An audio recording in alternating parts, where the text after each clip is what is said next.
touch, we break. Make it seem like we feel the same. We love what we hate. Hey everybody, welcome back to episode number 2 of Mental Policing. It's me, Wood. I was going to save this episode for later on, but I decided that we might as well get it out of the way. We might as well discuss it. That is children. Do you have children? Do you want to have children? Do you even know children? Then you will understand where I'm coming from. This episode might get a little deep. It will be real, but it's necessary. Welcome to Mental Policing.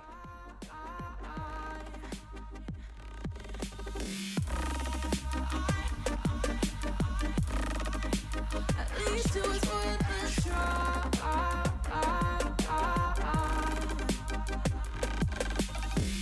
Are you dry from your place?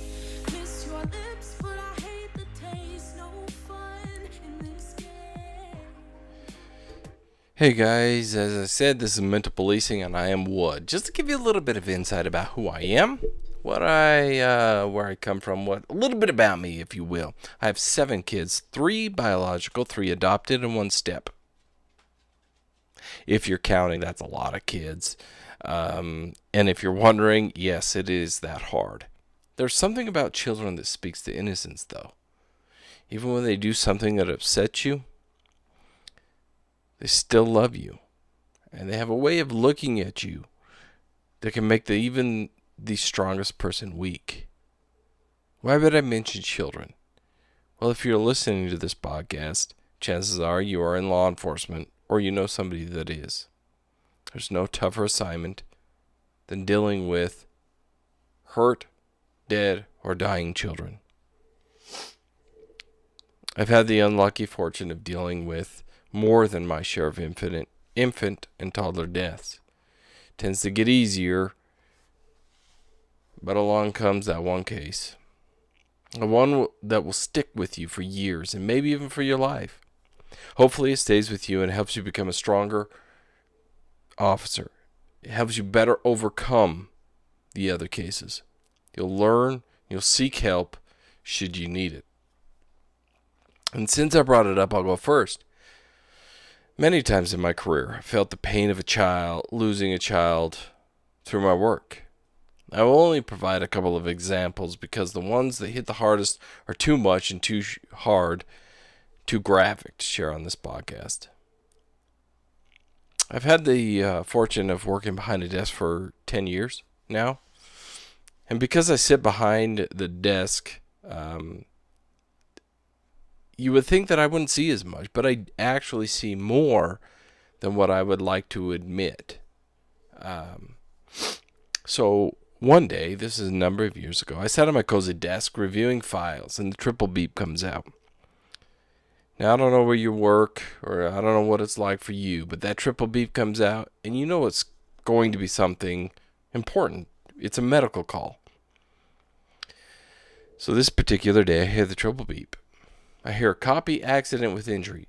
Also thinking, well, this happens from time to time. 18-month-old child not responsive. That's new. Immediately, I jump out of my desk. I run to my car. I race to the scene. By the time I get there, now it's a little bit away.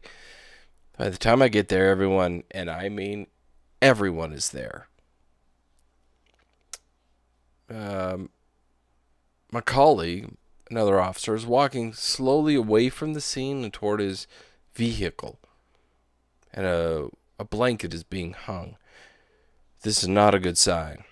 As I approach, I see this beautiful baby with curly black hair lying there lifeless. No one is talking. The colleague, the officer I saw, is walking away. He's made it to his car. Since he was the assigned one, I thought I'd better go over and talk to him.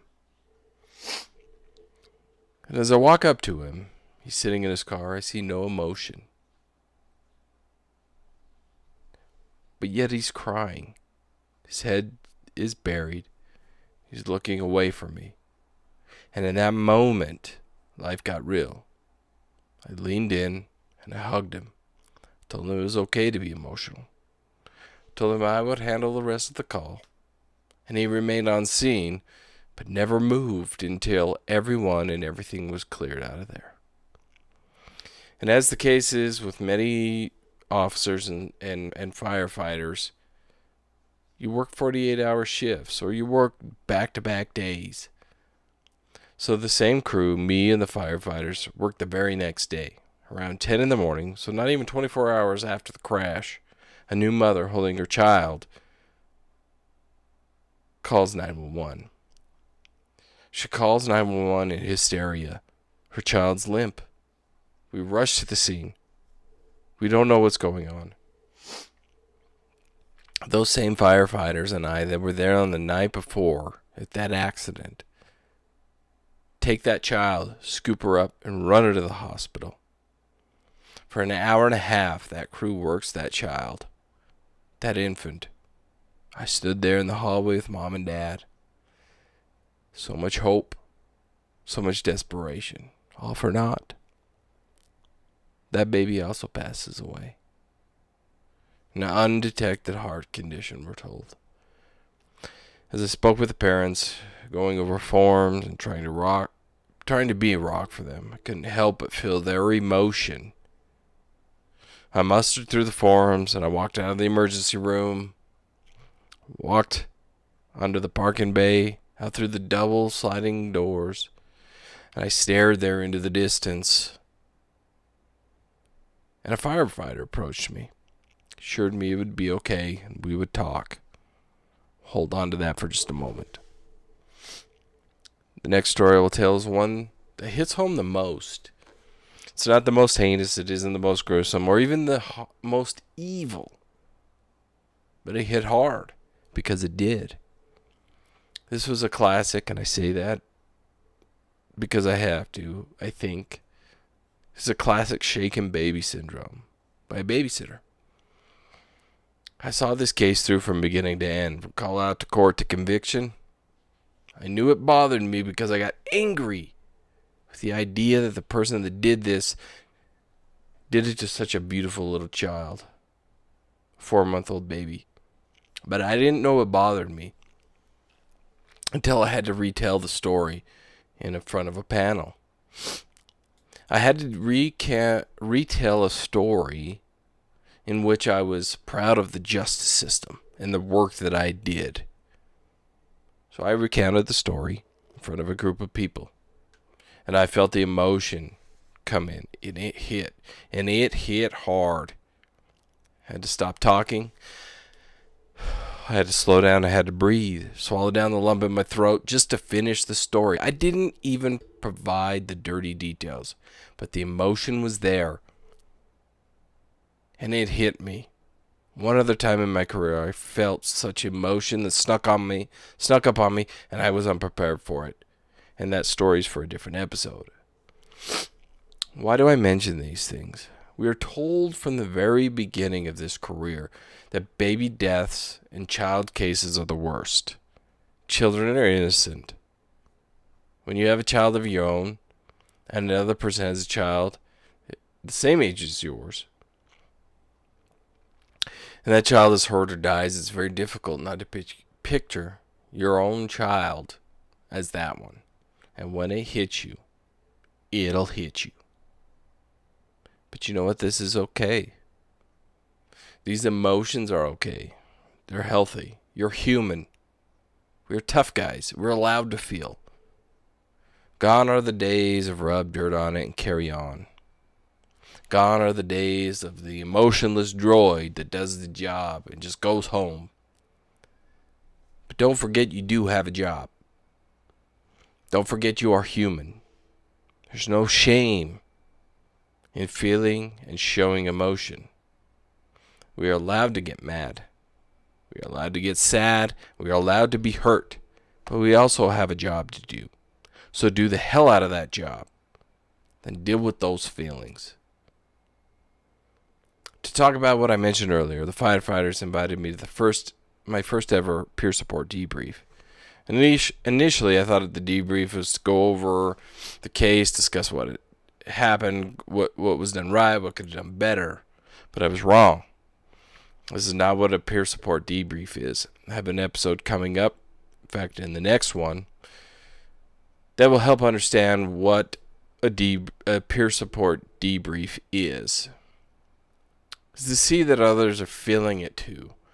That you're not alone, and that you're feeling the same as somebody else. So fear not the debrief, guys. If you have kids, this could be the hardest part of dealing with children deaths. When you envision another child's death as your own child, it'll kick you right in the ass. As a parent, I'm guilty of this. But you know what? Your child is okay. Your child is safe. And if you start down that path of, if it were my child, it will hurt you and it will weaken you. I could say from a person with experience that the more you share in your pain, the more it'll help you. Also, if you think you're the only one that feels this way, you are greatly mistaken. We as officers are hard asses. We don't understand the pain of losing a child or thinking it was our own child. If we don't realize that that can hurt us, that's when it hurts us the most. We think we are immune. Guess what? We're not immune. I do not believe it is a bad thing to envision this child as your own. I think that it makes us more responsive, more receptive to our children and others, to be honest. So pull them a little closer, hug them a little tighter, hug them a little bit longer, and cherish every moment you have with them. I find it most therapeutic when I can squeeze my own babies and know they are safe. My friends and colleagues, you'll see the best and you will see the worst in humanity. You will feel the pain of losing a child. You will ache as they ache. But you are normal. You are tough. And by God, you do one of the hardest jobs when it comes to this. No one can understand this pain unless they've been a part of it. I would offer up my advice and say that it's important that we talk to somebody. If you need to see a professional, then do it. I have for years, and I take great pride in it. If a professional, and if professional help isn't needed, then talk to somebody else. Talk to a friend that can understand. Talk to a spouse that is willing to listen and understand. Make sure they're okay with that and talk to them. These calls are hard. These calls are not easy. And for most, if someone tells you that it is, they better see somebody. Tell them it's okay to talk to someone. My friends, if you are in need to talk to someone and you feel like you need to get it out, please reach out. Anyone that listens to this podcast can feel free to contact me personally if you know me, or via email at mentalpolicing@gmail.com. Day or night, I will be there for you. We are in this together. Together we become stronger. So stay safe, everyone. Talk to someone. And I'll see you on the next one.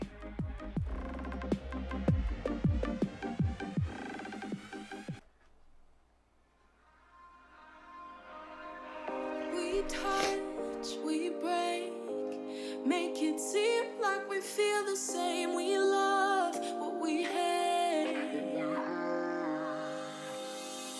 We lie, but we know we can't water what doesn't grow. Give up, let it go. Well, we fell apart.